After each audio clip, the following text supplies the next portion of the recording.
From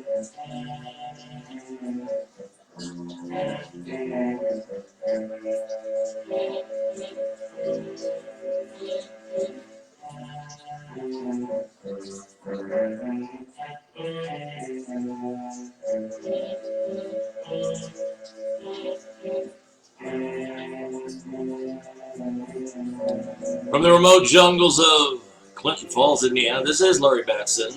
It is Friday night, so we talk all Bigfoot here on Facebook Live. Hello, Carrie. Nice to have you along with us.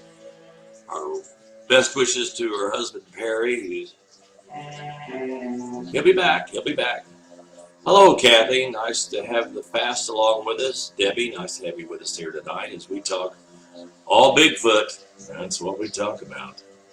It's could be an exciting evening tonight. Yes, it could be. As we just hang out here at the compound on a Friday night, Memorial Day weekend, and for all the service people that have given the ultimate sacrifice, this is what this weekend is all about. Of course, being here in Indiana, we normally have the Indianapolis 500, but guess what? No race this year until August, so we'll look forward to that then. Hello, Alec. Nice to have you here with us tonight. Carrie says, Perry's struggling. Our prayers are out. Our prayers are out. Hello, William from Newcastle, Indiana. Their Indiana Bigfoot Research site here on Facebook. We want to also remind everyone about our Facebook page, Footers Forum. And we welcome you to leave a post, pictures, anything about the Sasquatch and Bigfoot that you'd like to share with basically the world. We'd love to have it as part of our Footers Forum. Hello, Bob Spencer. Nice to have you with us here tonight. I have to say last week was quite the mystery for those that left us. All of a sudden, my screen went black, and I was not aware that we were still broadcasting live, and I'm looking at the screen, and I'm wondering what in the heck is going on here. But it's all right. So if the screen turns black tonight, I'll know we're broadcasting. You can hear me. You can see me. So it's all good. It's all good. Hello, Kitty. Nice to have you with us here tonight on Facebook Live. Also want to remind everyone. Oh, yes, we have the limited edition prints that I've done. Oh, yes, the limited edition prints. And they're available here. You can message me through Facebook on how to get your print. We all know about this one. Feel like something watching you, huh? Do you? Well, that's available as well. So message me on Facebook. And also the new one that we will have at the Ohio Bigfoot Conference, August 15th. We will be there. This happens to be my wife's favorite Sasquatch. Yes, and these are also available. Annabelle is with us tonight. Oh, that's so very exciting. Annabelle says, hi, Larry. We're excited to listen tonight. My little brother wants you to know. Hi, Larry. I like you. Well, thank you very much. Hello, Loretta. Annabelle is our future in research of the Bigfoot Sasquatch topic. In fact, she'll probably, without a doubt, what was that? Oh, we have one here in the room with us.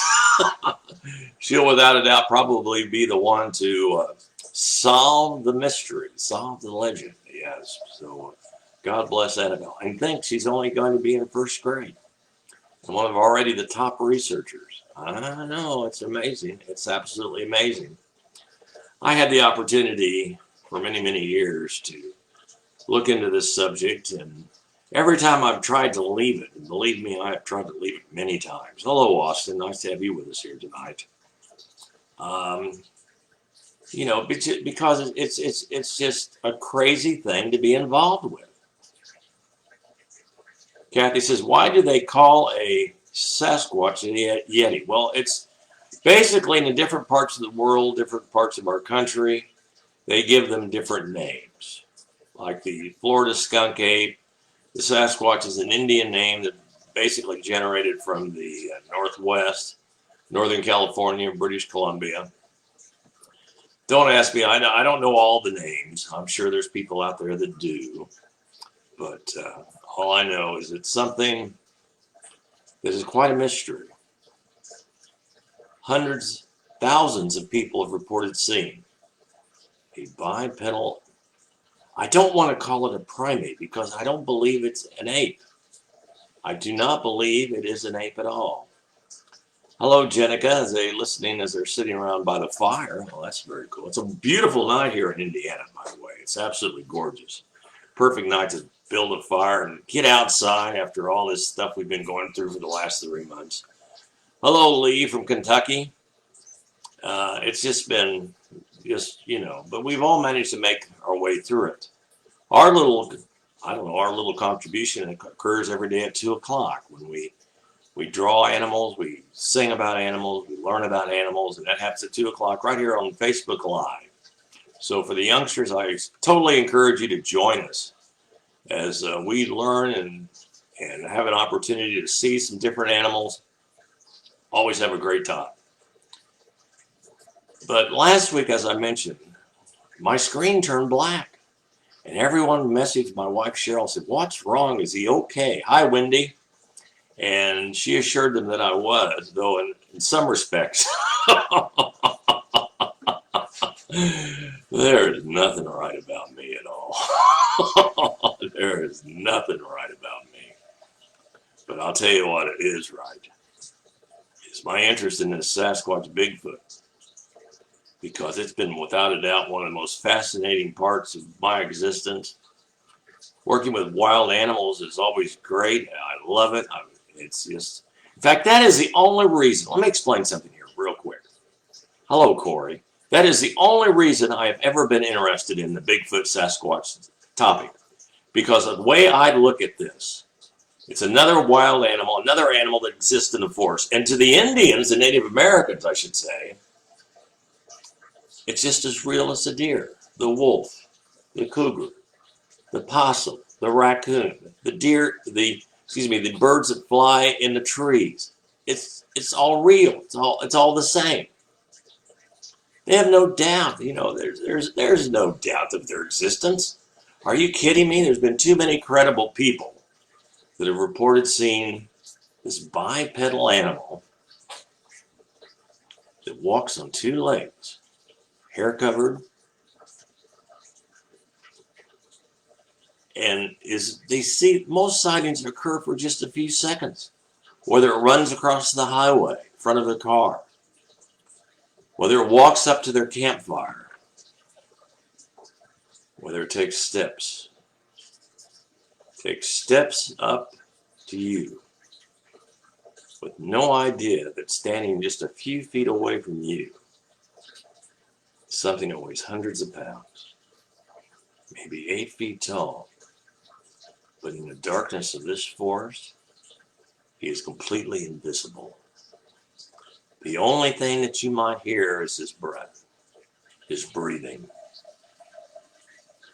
as he sits there and decides, are you good or are you bad? Do you have bad intentions? Do you have good intentions? What are my feelings about you? As I look you up and down and you have no idea that I'm right there. Should I reach over, pick up a rock, toss it in your direction, or snap a tree limb? Most of the time, I'll just walk off into the forest with the sound of crickets and tree frogs and the other animals that roam these forests at night. You don't hear me. The orchestra of sounds that you hear from all of these animals that exist that live in the forest, they completely muffle the sound of the Sasquatch as he walks through the forest. And pursues food for his, whatever you want to call it, his troop, his tribe, his group. We can't determine that. We cannot determine that until the actual identification of this species has been made. But to tell you the truth, and I have said this before many, many times here on Friday nights, I don't want to be the guy that does that. I don't want to prove they exist. We all know the story of the mountain gorilla. I've talked about it so much. It wasn't discovered till the early 1900s. Now, the people that lived in those mountains in Africa, they had seen them. But the scientists, they said, no, this thing doesn't exist. Until they ventured into those mountains to decide to investigate. And the first one they ever saw had been killed. Had been killed by science. That's what it took to prove their existence. Science had to have a body. They had to have part of something. Photographs won't work in this day and age. The technical expertise of some people, it won't work. Videos will not work, not unless you have a video that's extensive. And, we cannot prove anything. For years and years, I've lectured about the knocking of the trees. We can't prove that is a Bigfoot that does that until someone tells me that they actually witnessed a Sasquatch taking a limb, piece of wood, knocking a tree, beating it up against a tree to make this sound. And what would be the purpose of that? Now, we've all heard about their vocalization. In fact, I had the opportunity to talk to Ronald Moorhead, and he's recorded extensively the sounds of these things, as we all know, the Sierra sounds, and how they actually may have their own language. They seem to have temper tantrums, throwing stuff, stomping, but so far, for me, never tried to hurt me. And that's from Loretta. She lives up in New York, and she has a cabin in New York. I don't think they have any bad intentions, because think about this, everybody. If we go down lower, the orangutans are not known to attack people. The gorilla, only if it's cornered or it feels danger, or some member of its troop is threatened by us. The chimpanzee, no. The only time they've ever attacked people really is in captivity. That's it. They're just not that type of violent animal. But last night I did have a chance to research about a troop of chimpanzees that grow to be almost 6 feet tall. And these are violent creatures in Africa. These are violent creatures. This one group of chimpanzees that grow this large have been known to kill monkeys for food and kill other members of their troop for superiority. Does this happen in the Sasquatch? I don't think so. Beating on trees like 6 times is an alarm, David Parker says. Well, Annabelle's probably right. What else? It's communication. Shannon Johnson joins us from Arkansas. Hey, y'all. Hello, Shannon. And I believe it could be a possibility that it could be a type of communication. The sounds that they can make they can imitate anything. They can imitate the human voice. They can imitate the sound of various birds, the whistles, the owl, the sound of coyotes howling, the sounds of wolves howling. They can mimic all of this. But think about this too. We can as well. So that tells me they must be closer to us than we can even imagine. We know that in the forest, the Sasquatch is dominant. And that when we walk into the forest, we are pitiful, pitiful things. I don't care if it's a man that's in the greatest shape in the world. You do not, and will not compete against the physicality and the intelligence of a Sasquatch in wilderness. Won't happen. Corey says, a friend of mine posted on Facebook a video of a skunk ape in Florida. It was pretty freaky. It would be pretty freaky. I had a good friend for many, many years, and I've told this story before, who basically raised 8 children by collecting reptiles in the Florida Everglades, and he shipped them around the world to reptile dealers and reptile collectors. And I called him one day and I said, Ron, I said, I want to talk to you about something. It has nothing to do with reptiles. He said, okay. He says, I want to talk to you about the skunk ape. Oh, yeah. Oh, yeah. He says, my collectors and myself, we've all seen them.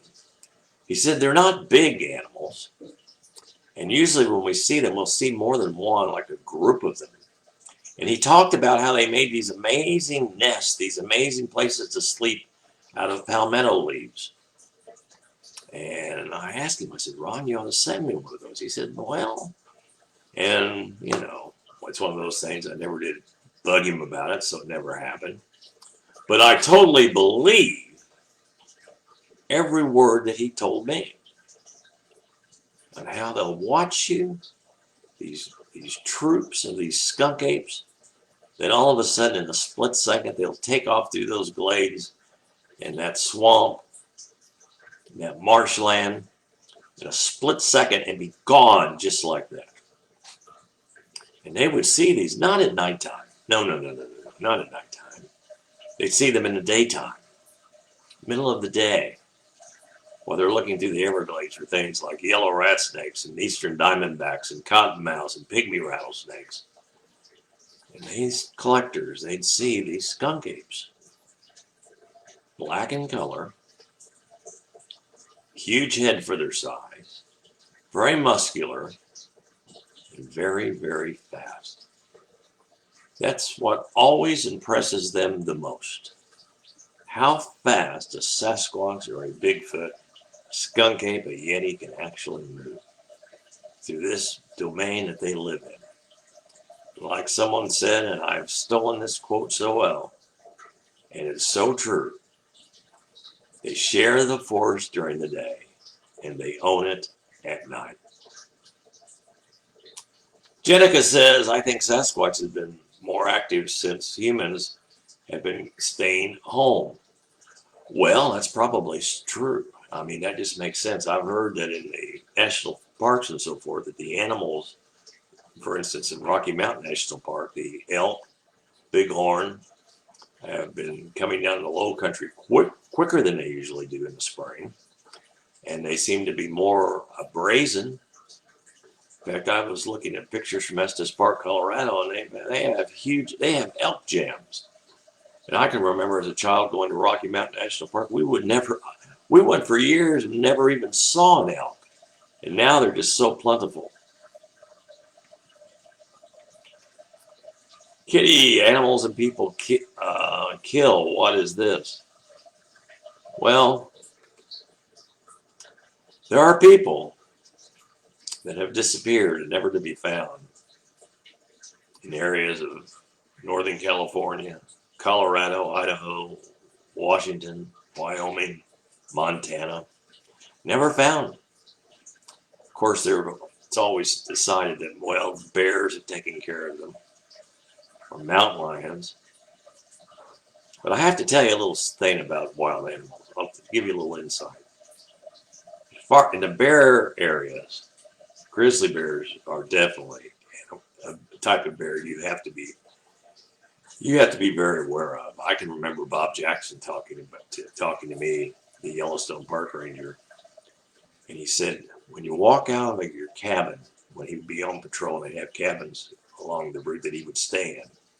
He says, when you walk out of your cabin, you'd hear a "oh." So that's the grizzly bear. The "oh" sound. And he said basically you had 5 seconds to know whether you were going to live or whether you were going to die. And he said that happened to him twice. When he heard that "oh," he just stood there waiting to see what that bear was going to do. So I really believe, my feelings, if someone disappears and it's in an area where there are black bears and mountain lions and no grizzly bears, I have very strong doubts whether they were the culprits to take care of that person, to kill them, to consume them. I don't think so.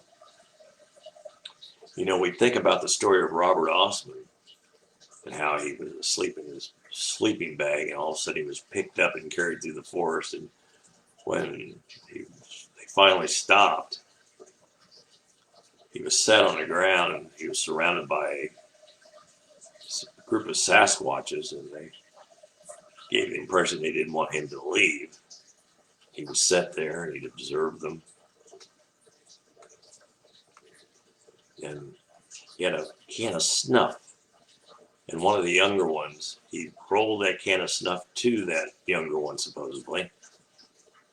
And when it took a bite out of that, and of course it went into convulsions. My gosh. And that was the break that gave him the opportunity to take off and run home. Now, we don't know whether that story is true or not, because several of the things, as far as geographically, that he said were not true, were not right. So John Green told me, he said, I don't know for sure if Albert Ostman's story is absolutely true or not. But I do know a story that occurred right here in Indiana, where a man was deer hunting, and he injured himself, fell to the ground out of his stand. Apparently had fractured his leg because he couldn't walk on it, or had a severe sprain. And guess what happened? He came out of the forest, he grabbed the guy by the ruff of the neck and drug him back by the road and left him there so someone could find him. Now, to me, that is a very better story than Albert Ostman. And that's a lot more believable, especially when you look into that man's eyes and he's telling you that there I laid in the woods. And this was before cell phones, and I had no idea if someone was going to decide to look for me or not, because I couldn't move. And as I laid there, pain excruciating, something grabbed me by my shirt and pulled me through the woods and left me by the road. And when someone finally stopped, they saw him. He didn't repeat that story for a long, long time. He didn't tell anyone. No. Why? Simple. No one would ever believe him. No one would ever believe him, just like Daniel Boone. When Daniel Boone talked about killing a Sasquatch in Kentucky, and after he had killed it and he looked at it and it looked so human-like, he thought to himself, my God. So he buried it. He buried it. And he told the story once around a campfire. And when he told that story, everyone pointed and laughed. He never spoke of it again.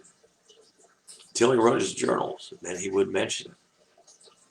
How we knew somehow, some way, where that thing could be buried.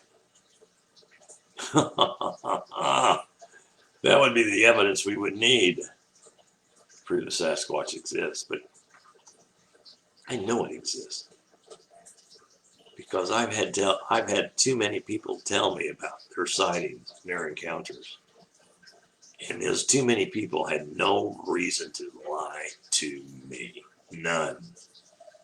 No reason. Shannon, I think if someone stayed in an area that has a lot of sightings for months instead of days or a few weeks, they would get proof. Let them get used to you. Well, that's totally true. That's what happens in gorilla research and chimpanzee research. Jane Goodall, that's her, that's her method. They go back into the forest, spend time with the chimps, posse with the gorillas. The animals get used to them, used to you. They're used to your scent, used to your mannerisms. And I'll tell you something right now. I've had the opportunity to work with chimps, orangutans, and when they look you in the eye, you see something that for generations of knowledge. And when you look at one in the eye, you have this feeling of stupidity, of ignorance. It's a feeling that I cannot describe. It's almost the same feeling as the first time you look at the mountains or the first time you look at the ocean. you realize you're a little bitty speck of nothing in this universe. A little speck of nothing. And that's the same way you feel when you look into the eyes of one of our great apes. And the people that I've talked to, when they've looked into the eyes of the Sasquatch, it's so extreme. It is so intense that they realize they're looking at something that is so intelligent that it just scoffs at you, laughs at you. I always said they have to have a sense of humor. They have to. Because think about this. They're standing there in the forest, and there's usually 2, 3, 4 of them. And they see some guy in his camouflage and his special hat that he has on. And he's probably rubbed all types of scents on him at the same time. And he's waddling through the forest, and the Sasquatch looks at this, and he goes, oh, where's a rock? Where's a rock? I want to chuck a rock at him. He'll be leaving soon. We won't have to worry about him anymore. No, we won't.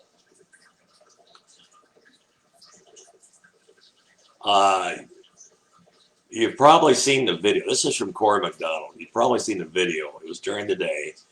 Filmed by a guy on a canoe. He said when he went over to where it was, of course, it was gone. I tried to post the video link, but it didn't work. I'll look for that, Corey. I'd like to see this. They wanted him to mate with the female Sasquatch.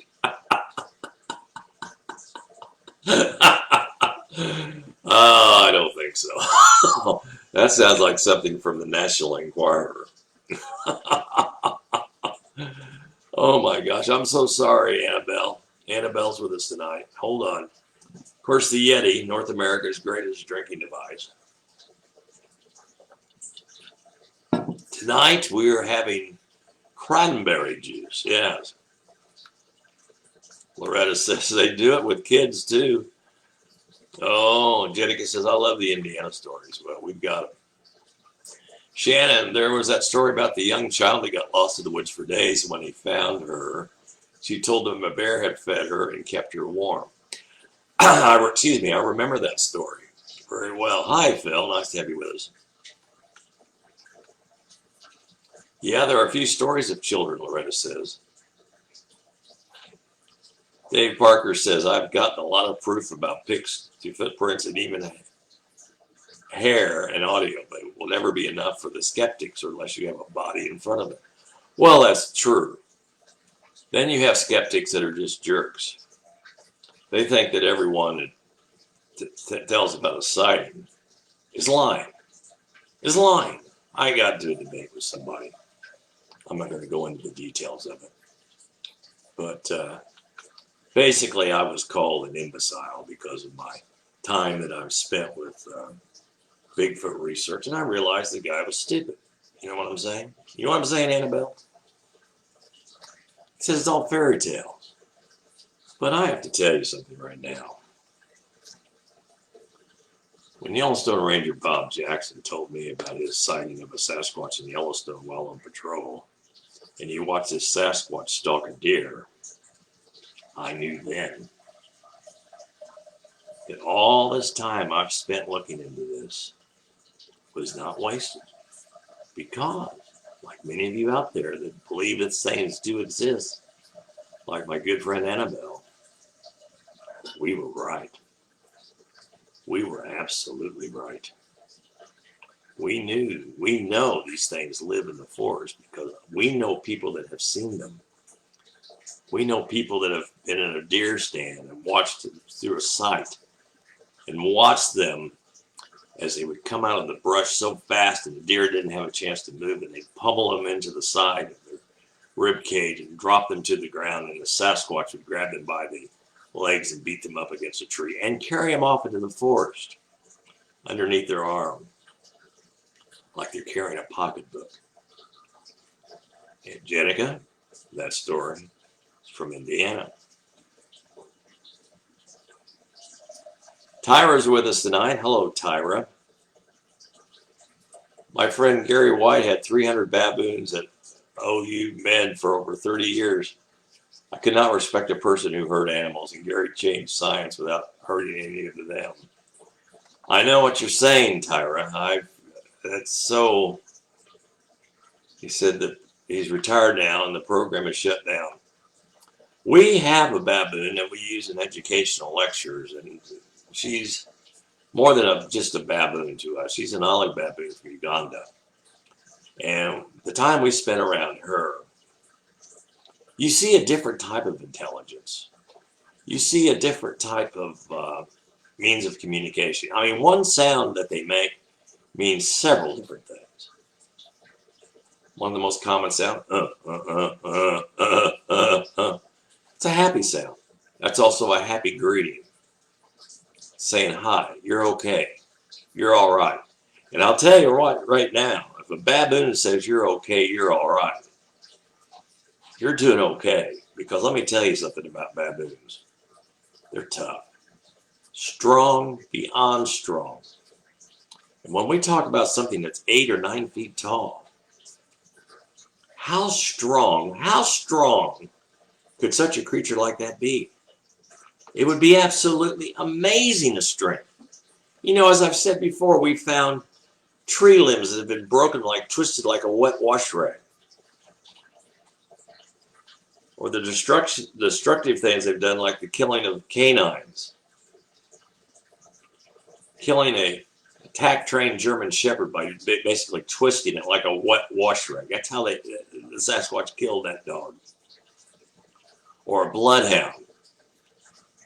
They found it had been drowned in about 2 feet of water or something. And you know, a bloodhound is a big dog and a tough dog. For something to come along and basically hold it underwater, man alive. Because you can imagine the adrenaline that dog must have had. It was. Here's the link, Larry. Thank you. I'll check that out later. Peter Weimer joins us from Chautauqua Lake, and he puts on a Chautauqua Lake Bigfoot conference. Quite a spectacle. That's good school. Peter is a good friend of mine, but I take full blame for his interest in the Sasquatch. I do. No, he's done amazing things. He's done amazing things. We shot some videos. We had an opportunity to have Bob Gimlin up in New York, and Tommy Amarone, and Billy Willard, and Melissa Hovey, Steve Calls. I went up there. We had a great time. That was a good conference. Kitty says, watch this video with Elizabeth the baboon. Oh, I probably should. She likes to watch TV, but I hate to say this. She really enjoys watching Peppa Pig on the kids' channel, and she likes to watch soap operas.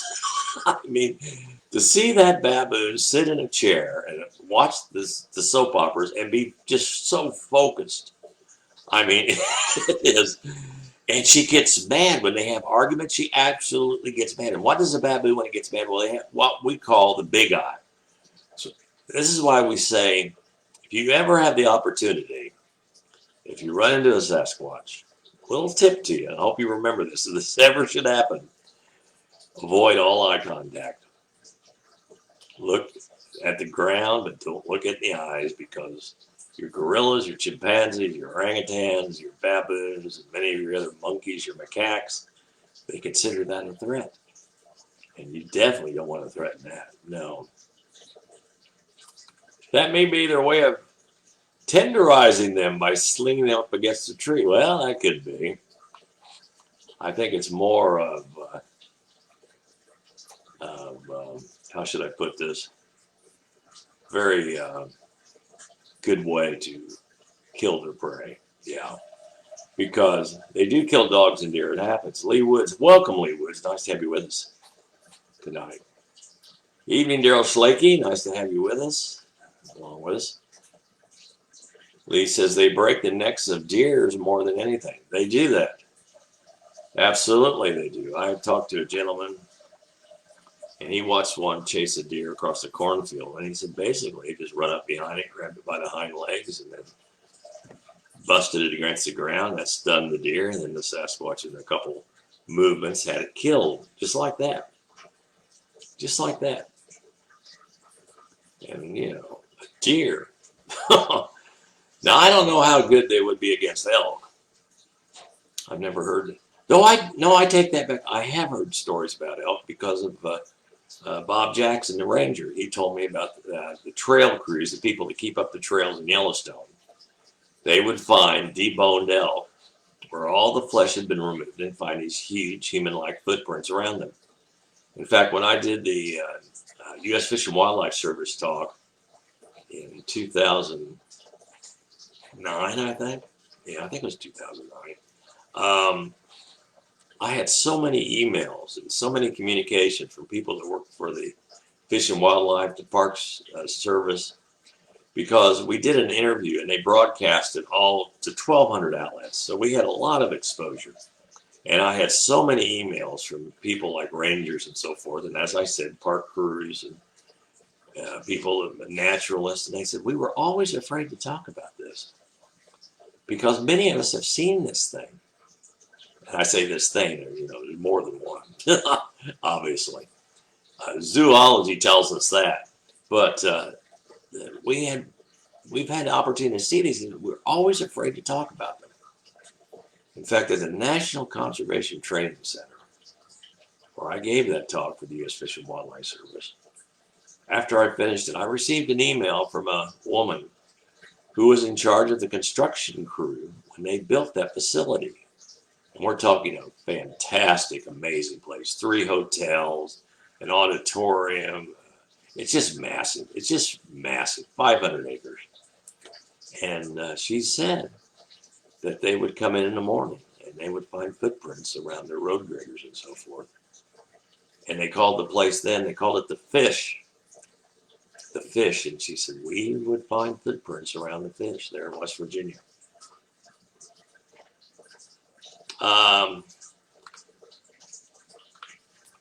Tyra says she is comical. She is comical. Elizabeth is phenomenal. We are so blessed. We are so blessed. In fact, I will tell the Bigfoot people listening to the program tonight, that we're going to have available as a fundraiser because of the closing of schools for the last 3 months. We lost thousands of dollars that we used to maintain and take care of our animals. So we've been very desperately trying to create fundraisers to be able to pay to feed tigers, bears, and other animals that are our animal ambassadors, the ones that have gone to school with us or still going to school with us. So one of the ways we're going to do that is Elizabeth the Baboon paints. Oh, she does. We give her paints that the kids use that she can, or she's decided that the color yellow tastes the best. But we give her paint that won't hurt her. And she does these wonderful paintings. Yeah, they look like some type of, who is that one artist? I can't think of his name right off the top of my head. But someone compared her paintings to that. So we're going to have her painting and a beautiful portrait of her available for a contribution. And those will be available. We're going to start promoting those next week. And all the fans of Elizabeth the Baboon. She has a lot of fans. That's amazing. You'll be able to get that. Loretta says, I was wondering when they slam the deer, don't it rupture the intestines? Wouldn't that be harmful to eat then? It could kill a human. Yeah. I don't think they care. I don't think they care. Loved you on TV with the snake and Betty White. She loves animals like you. Well, she does. Betty White's a wonderful person. Jenica, I wonder why no one has ever found remains of a Sasquatch. Well, here's the thing, Jenica. They probably have. And not unless it's an 8-foot Sasquatch that has died. If it's a younger one, it looks human-like. Because here's a fact. In fact, I had a law enforcement officer tell me this. He found a skeleton once, and he took it into the coroner. And its head was missing, and also its hands were missing. So he took it into the coroner, and the coroner called him like the next day, and he says, well, that was real nice what you dropped off here. He says, yeah, who is it? He says, it is a bear. because the bear skeleton looks almost identical to ours. If you remove the head and if you remove the paws, it has fooled many law enforcement person that has found a bear skeleton along a highway. And if the head has been missing and the paws have been removed, it looks human-like. It just does.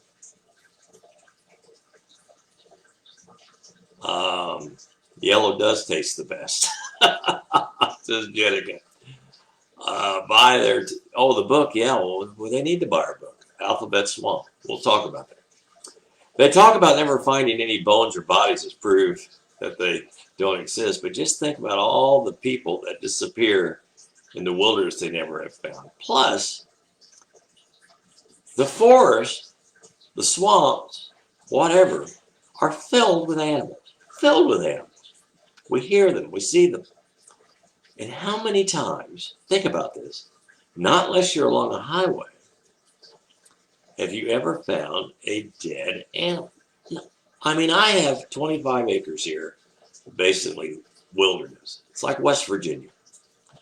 And I think over all these years that we've lived here, 20 plus, I've only ever found one animal. It was an opossum. That's the only one I've ever found in my forest that was deceased. And Mother Nature has a way of taking care of these bodies of different animals. But for the Sasquatch, I always think about, hi Bob Farrell, I always think about my friend who lives in the cabin in Washington. And when he had a person stay in that cabin, and he told them beforehand that there's Sasquatches in these forests. I'm just warning you right now. And the guy didn't believe him. Well, the next day, in the middle of the afternoon, he's there at my friend's cabin. And he looks out and he sees a Sasquatch standing by a tree. And he says, oh my God, I can't believe it. Middle of the day. So he gets his rifle, and his plan was just to shoot the tree and scare it away. Well, about the time they pulled the trigger, it moved enough that that bullet hit that Sasquatch right below the eye, and it dropped instantly. And within moments, we're talking moments, another one was there. He grabbed that one that had just been shot, threw it over its shoulder, and carried it off. They're as intelligent as we believe they are, and I do believe they're highly intelligent, that they're not going to leave their dead around to be found. That they, like us, have a way to dispose of them.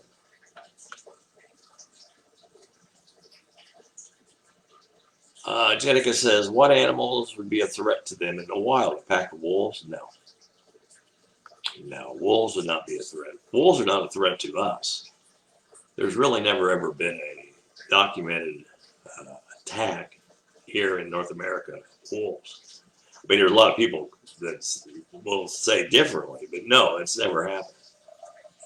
And I've worked with lots of wolves, and they are afraid of anything they don't know or understand. I'm talking anything. I mean, we could walk into our wolf enclosures, and if you carried a radio, just a radio, they would stay away from you. They would not come up and interact at all. Just flat stay away. Take that radio out, walk in, just yourself. The wolves would be all over you. You know, they were wanting attention, but they didn't want anything to do with you as long as you had that radio.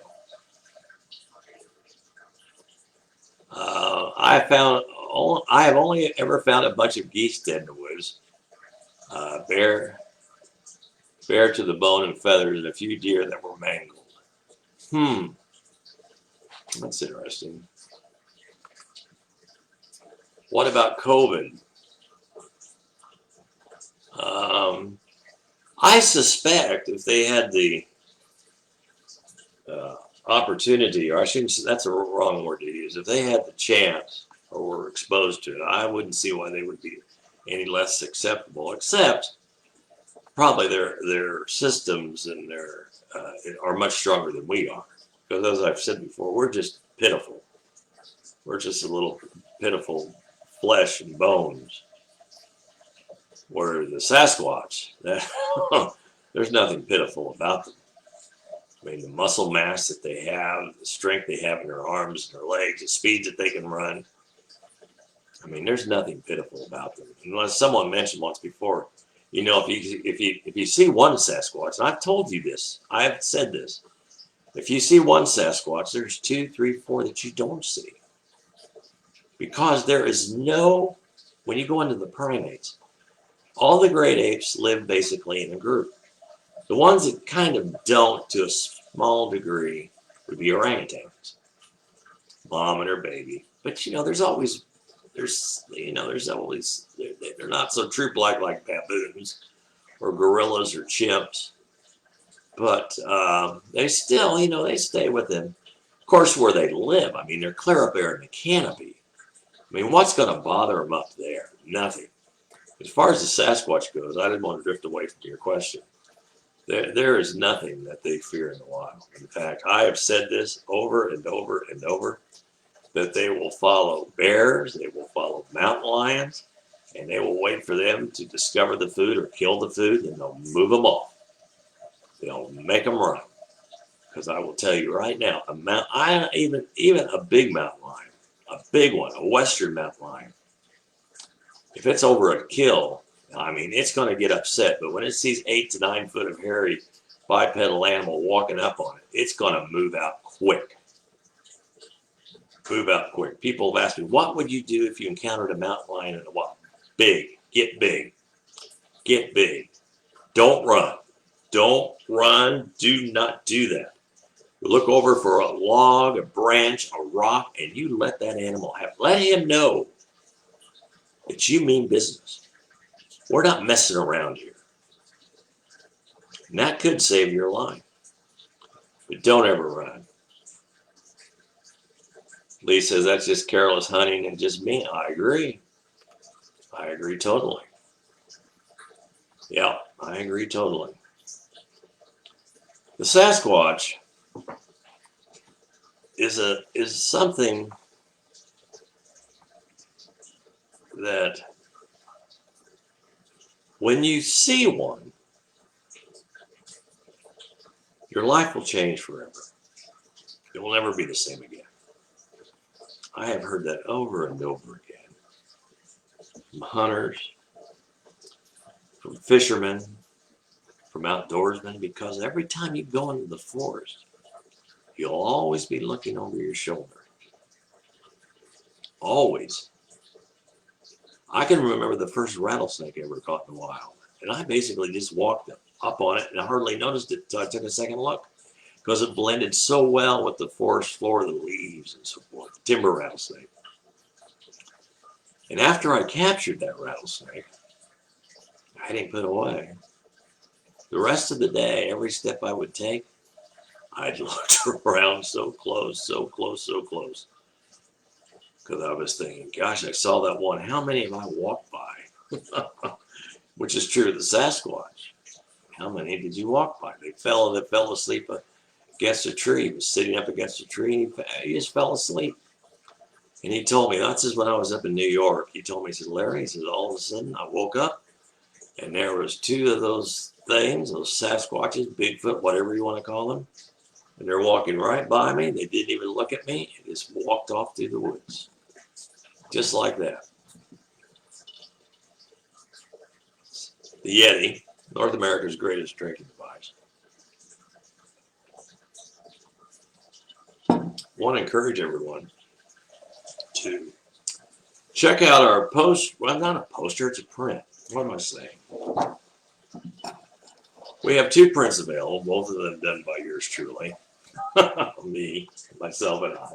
Sasquatch. This happens to be my wife's favorite. Pen and ink. That's a gazillion dots. They created that poster, that print. That's available. You can message me through Facebook. Or our other print. There we go. I hold this up wrong sometimes. Feel like something watching you there? Yeah. I had more fun with that. I have to tell you the truth, though. Someone had this, and they had to bring it back to me because they said it completely traumatized their grandchildren. And you know what? That made my whole day. That made my whole day. I thought that was funny. Okay. Let's see what people are talking about. There are coyotes near, so I thought maybe they got the geese. It was in one area of the woods that creeps me out. Well, it could be coyotes. Yeah, coyotes would do that. Absolutely. Corey says, it's really odd that with our technology that we haven't seen a Sasquatch clearly. Well, let me explain that. Most of the sightings that occur are made by people that weren't looking for it, had no desire to see it. There it was. Whether they're hunting, fishing, driving down the road, there it was, and they can't believe it. And the sighting only occurs usually for seconds. However long it takes that Sasquatch to walk across the road. Usually about 2 or 3 steps on a double highway, that's about it. So they don't have time to get out that camera, to get out that video camera, to get out their phone. That's not the first thing on their mind because they are in so much disbelief, so much shock. It's over. Then they say to themselves, what did I see? What did I just see? Just like those coon hunters down there in Morgan Monroe State Forest. Lost Lake. They get back there with their dogs, and their dogs are going crazy, so they're thinking, the woods just must be full of coons tonight. So they let the dogs out. The dogs took off. In a moment, those dogs made a beeline into the forest. They heard a crack behind them, turned around, and there stood one over 8 feet tall that was just looking at them upside down. Up and down. Totally not intimidated by these hunters with guns. Not one of those men even thought for a moment to lift that rifle up and to take a shot. Because being they were only a few feet away from it, and like many people have said to me, what if I don't kill it? What if I do and there's more than one? They usually don't think that far ahead. But the first inclination is, what if I don't kill it? Hey, Jim, nice to have you along with us here on Bigfoot researcher Jim Weiser with us tonight. Shannon ordered mine today, and Shannon, it is on the way. Yes. Picked the perfect time to order your print because I was heading to the post office, and it's heading your direction.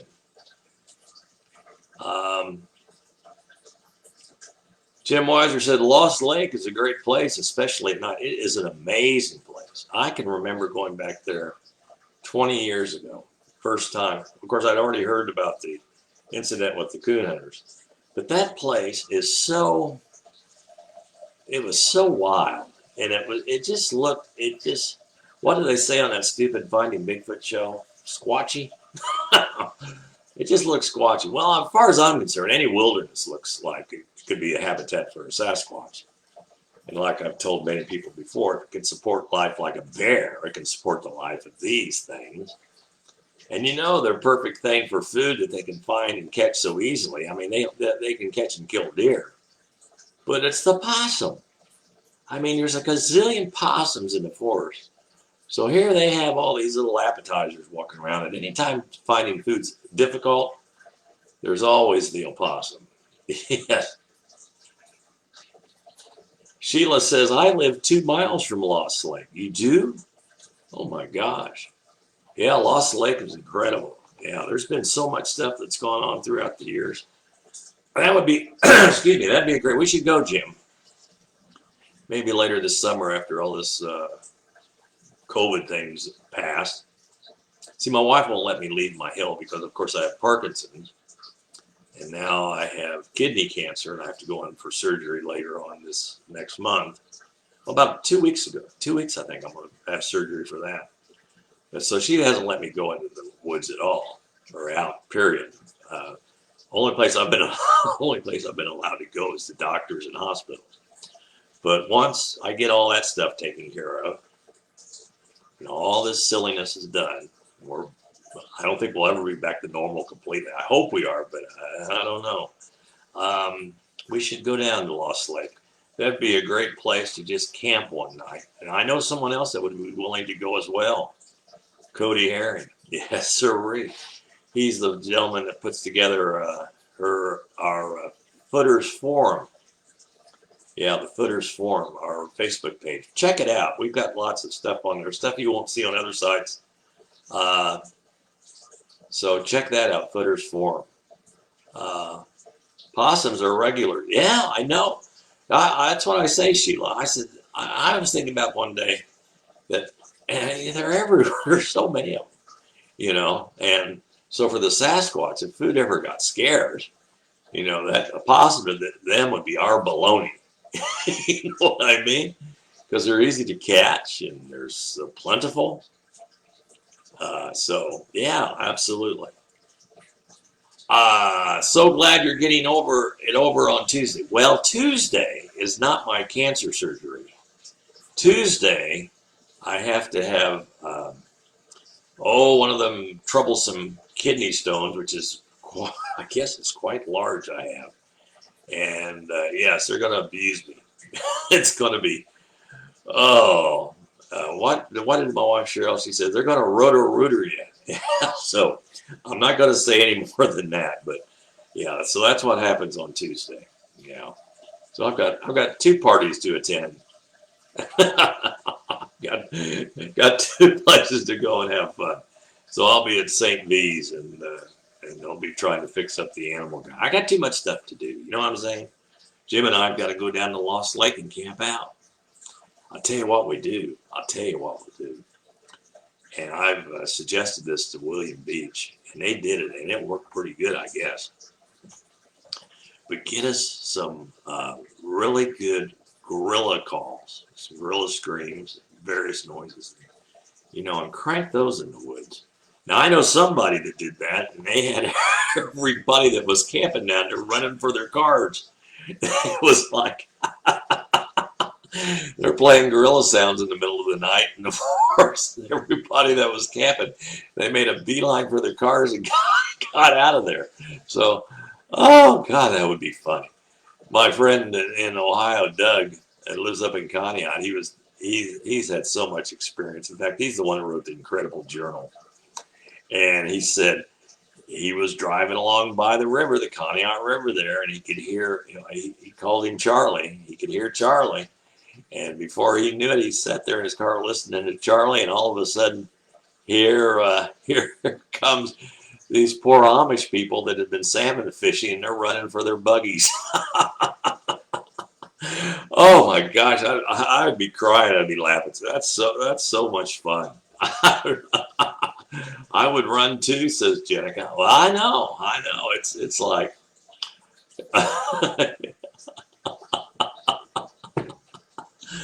oh my gosh. Oh my Lord. But that's the way I've always looked into it. Every time you see, people say, do you get a chance to go out and read? Not really that much. I don't have to. I live in it. I could be taking out my trash one night and walk into one. You know what I'm saying? They're here. They've been spotted several times. My old neighbor who used to have a house before he burned it down, his wife got up in the middle of the night walking through the living room, and there was one standing in the picture window looking into the house. That's my next door neighbor. So Corey says, I want to go with you guys. Well, we might do that, Corey. I'll tell you right now, it'd be fun. Could be exciting. Yeah, it could be exciting. Yeah. Of course, as Annabelle will tell you, my young friend, who's a Bigfoot researcher, just celebrated her birthday, by the way. She'll tell you that they don't mean any harm. If you're a good person, she said, they'll be okay with that. And I've always said once they look you up and down, they've got you figured out what you're up to. Yes, they've got it figured out. completely what you're up to. They know what is your plan. Uh-huh. They got it pegged immediately. Jenica, looking through the window like you're sketch. Yes, but the whole body. I mean, she could see the head, the shoulders, the whole body. It was standing up looking in their picture window. You know, big window. Not like my little window. My little, where's that? Not like my little cabin window here. Yeah, that one. That, but that would be, never mind. That would make you wonder. Well, I have to tell you. No kids, no wife, I'm ready. Corey, oh my gosh. But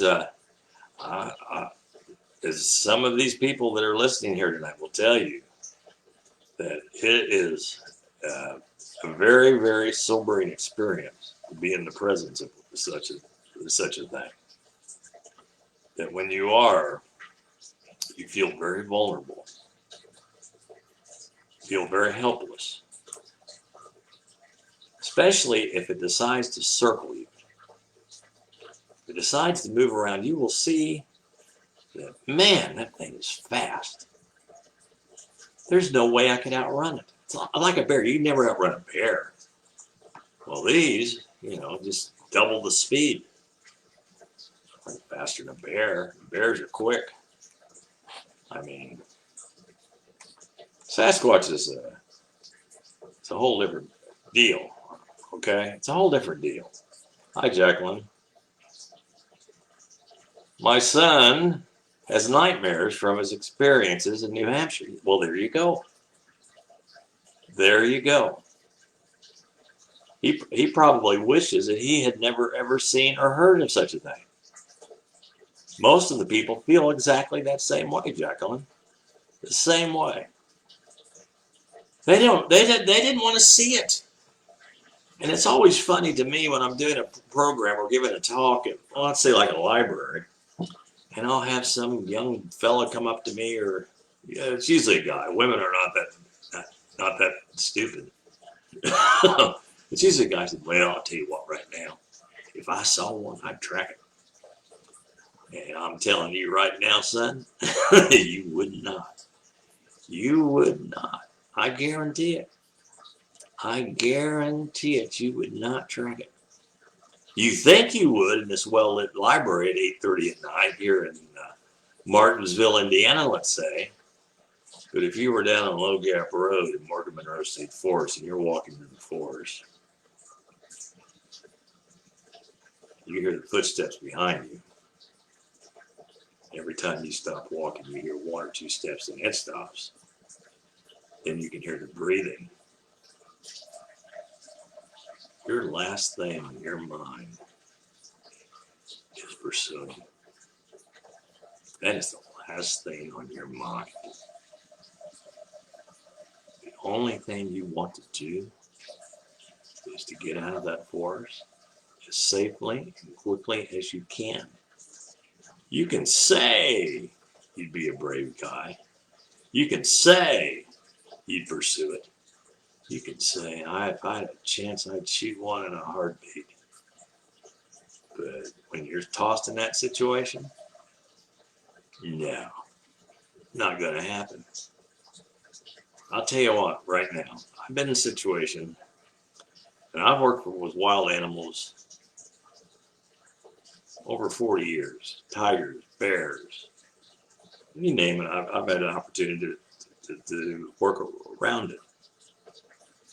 And in the presence of a Sasquatch, I'd show an extreme amount of respect. I'm not saying I would necessarily be afraid, because I believe that I have the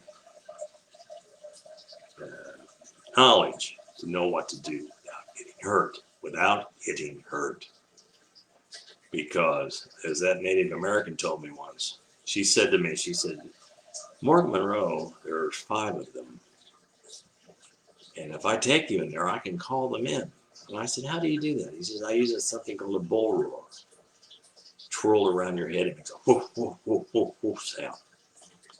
But be ready that if you get between a male and a female, or the male and the baby, male will kill you. And how will he do that?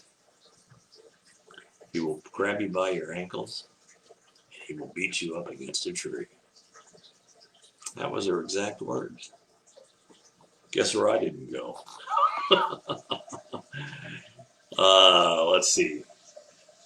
Shannon says you better be wearing Depends if you see one.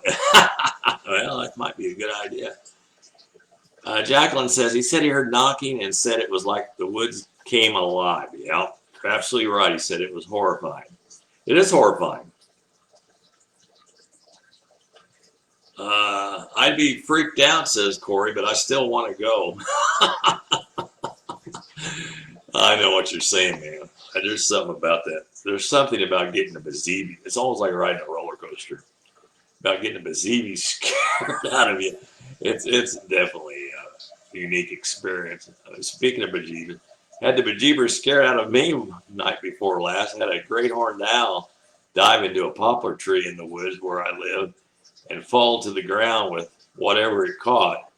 Took a few minutes, and none of my cats went to investigate. I'll bet not. Like came out of running, scared them to death. I seen it flap off in the woods over the back, but the good thing, it was okay. That's right. Thank you, Lee. I'm telling you, Mother Nature can be sobering. It can be very sobering. I've always wondered how many people have been in the forest before. The barred owl. That's the owls we have in our woods. We hear them all the time. Hoo-doo, hoo-doo, hoo-doo. That's a sound. Who cooks for you? That's the sound that they make. And they make a lot of other sounds, which I can't even come close to imitating. But I've always thought, I wonder how many people have been in the forest and they've heard that sound. And they thought, what in the world is that? It's happened before. We had a lion for years, and that lion would roar a lot. Every time somebody would leave our place, it would roar. About 4 o'clock every day, it would roar. In the morning, it would roar. At night, it would roar.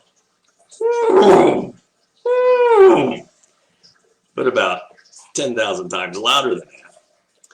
And I'm telling you right now, all of our neighbors, they loved the sound, but there were so many of them that would play pranks on their relatives and so forth that that they got quite. In fact, one of my neighbors, he was a plumber. His brother-in-law came out to go hunting, and before he went back in the woods to get the tree stand, he told his brother-in-law, he said, years ago there was a lion that got loose out here, and they never did find it. And his brother-in-law says, yeah, sure, right. Yeah, where'd that story start from? So he goes back in the woods and gets up in that tree stand. And sure enough, just about 8 o'clock, just when the sun's just going down, our lion. Well, the guy that was deer hunting never came back. So they went looking for him because it was past dark, and he thought, oh my God, he's hurt himself. He's laying back in the woods. He might be dead. He wasn't dead. He was still up in the tree stand. And when they hollered at him, they said, what's going on? He says, I haven't got enough guns. Then when they were rebuilding our bridge down there, the big steel culverts that they would use, I guess one of the highway people was inside one of those culverts, and our lion started roaring, and he come flying out of that steel culvert. He goes, my God, what's in the woods? Then Cheryl was there one afternoon. She was here, and here came a pickup truck up our road filled with Amish children in the back. And the guy driving the truck says, hey, I had to bring these children up here because your lion started roaring, and they quit picking berries. They all climbed in the truck. So I have to show them that the lion's okay. You've got it. You've got it here. It's not going to get them. And Cheryl said that was the cutest thing because there was all these cute little Amish children with berries all over their lips. And then once they saw the lion, they'd go berry picking again. Kitty says, I can't tell the difference between an owl or a dove. Well, just got to listen close. Jenica says, that's great. But yeah, that was the forest. Here's the thing about the forest. And like for instance, when we had the lion, we'd be back in the woods and she'd see me. And she'd always want to talk to me. She'd start roaring when she'd see me in the woods. And I'll tell you, that sound would bounce off of the trees and it basically, it was like ultimate stereo, completely surround you. And you could not tell which direction it was coming from. You could not. It sounded like it was all around you. And that's one line. So you think, well, when Bob Jackson, the Yellowstone Park Ranger, talked about hearing the scream come out of the mountains of Yellowstone, and he described it as basically as it sounded like 1,000 elk going to their death. He says the volume, the length of the screams, the howls, he said there's no animal in Yellowstone that could do that except a Sasquatch. That's it. No other animal could do that. No. I really love this subject. And I enjoy the last 50 or so years I've been looking into it and listening to the people that have a story to tell me. Because all these stories, you know, it's its own type of research. Its own type of research, you know. I love to listen to these eyewitnesses, and I can look into their eyes. And when you work with wild animals, you have an ability. Let's put it this way: you can look at an animal's face and know what's going on. You can look at a person's face and you know what's going on. My wife is so perceptive, so psychic because of her ability, her fantastic, amazing ability to work with wild animals. She uses that same ability when she communicates with people. And over the years, I'll have to tell you, more than once, she said, that person is a liar, that person is not good, and she'll usually, 99 and 2/3 of the time, she is correct. Debbie, hi Debbie, nice to see you here tonight. I live on a ridge, never know where sounds are coming from. Right, I mean, it bounces off the trees, and it bounces off the ground. You see, when I do a school lecture, and my wife pointed this out, I never use a microphone because I've got a pretty loud mouth. And I've learned how to project and how to bounce the sounds off of walls or different things like that. And animals can do the same thing. And obviously a Sasquatch can. Yeah, it's really interesting, and there's no way all these eyewitnesses are lying. I know, Jacqueline. I know. That's my thing. And here's what I've said. And I was, one of these stupid websites crucified me over this one years ago. I said, someone's testimony can put somebody in prison for the rest of their life. And I challenge, I could come up with, well, how many do we need? 10, 20, 30 eyewitnesses? I can get those. And you put them under oath in a court of law, and they would testify that they saw this creature, this animal, whatever it may be, that you'd have to say that they absolutely do exist. And we don't need a body. And really, what are we going to gain by studying them? Now, I really think that the funnest part about this is going in the field, is actually seeing one, you know, and observing it just for one's own education, one's own entertainment. To study it, I don't get it. I don't get it. Sheila, I lived in Jackson, Wyoming, woke up and opened the picture window, and there was a male moose. I don't live there anymore. That would be disconcerting. Cheryl and I were in Rocky Mountain National Park on the west side of the Never Summer Mountains. We were hiking around, and Cheryl wanted to see a moose. And we found some tracks. We did find tracks. She goes, my gosh, look at the size of those tracks. She said, what would happen if we would run into a moose? I said, well, I said, they've been known not to be too friendly, okay? And they don't see that great. So their main thought is just to protect themselves.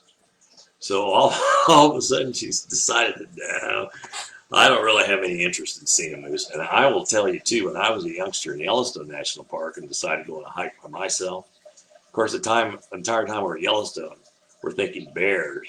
In fact, at the campgrounds at night, the rangers would drive through the campgrounds with the loudspeakers going. I want to make sure everyone's aware that there will be grizzly bears moving through the camps tonight. I make sure all your food items are put away in a trunk or a car, windows rolled up. You know, you're hearing this, so you get, after a while, you're going, my gosh. But I'll tell you, when I walked down that trail as a youngster and ran into a couple of moose, it was exciting. It was beyond cool. And when we talk about sounds, I still tell the story of being in Rocky Mountain National Park with my dad. And we get out of the car one evening, and we're by a place called Bear Lake. And all of a sudden, out of the forest, wow! There's a mountain lion. My dad could not get back in that car soon enough. He says, we're not hiking tonight. He says, we're not going anywhere. And it was quite sobering. I'm telling you. Sounds do amazing things. Jenica says, adult moose are huge. They come into my brother's yard all the time. Well, it's the largest member of the deer family. They are big. Loretta says, they're big. A bull moose almost hit one when we were RV in Alaska. You know what? It was almost as big as the RV. They're huge. Well, imagine this. We had my dad had a friend who was vacationing in South Dakota, and they hit a buffalo with their station wagon. Needless to say, they totaled it. Yeah, totaled it. Then when we were in Colorado one time with a couple friends, we're driving around at night, and the elk would just come down, and they were everywhere. And we were driving down this road, and all of a sudden, this guy goes flying around us on a motorcycle. I thought, God, he's crazy. All these elk down here. Well, sure enough, we get on down the road, and he's all over the road, and his motorcycle just sprayed down the road. He'd hit an elk, and he thought he'd hit a brick wall. Now, Larry, do you know the story of the Bigfoot up there by Gladys Gas Company between Mockport, Indiana, and Corydon, Indiana? That happened a few years back. Let me finish this. The area is heavily wooded there, where there's a petroleum type structure that is painted. And metallic green there on Highway 111. I'm not familiar with that one, Lee, but we can find out. You know, the internet is an amazing encyclopedia of any type of information. So I bet if we look that up, well, I have to tell you the truth. 99 2/3% of all Bigfoot sightings are never ever reported, because no one's going to tell or going to mention it, because they think people won't believe them. They'll think they're nuts, or they'll think they're in such shock. They go, "What did I just see? I can't understand it. What did I just see? What just walked across in front of my car? Is it what I thought it was? Couldn't have been. Couldn't have been." Just like the video that's on with the sheriff, and you know, and he's driving down the highway with he's got a woman in the car with him, and all of a sudden this thing runs across the road. He can see it pretty good, and not real good. And he drove by it, and he says, "What was that? What was that?" And by the time he, of course, got his car turned around and went back, obviously it was gone. But yeah, so it happened so quick. That's why we had no quality videos. But I'm telling you, or pictures. Except the Patterson-Gimlin film. And there it is. That's the proof. That is the animal. That is whatever you want to call it. Humanoid, whatever. There it is. There is the proof. Patterson-Gimlin film. And so many people have said it's a hoax. I'm telling you right now, it is not.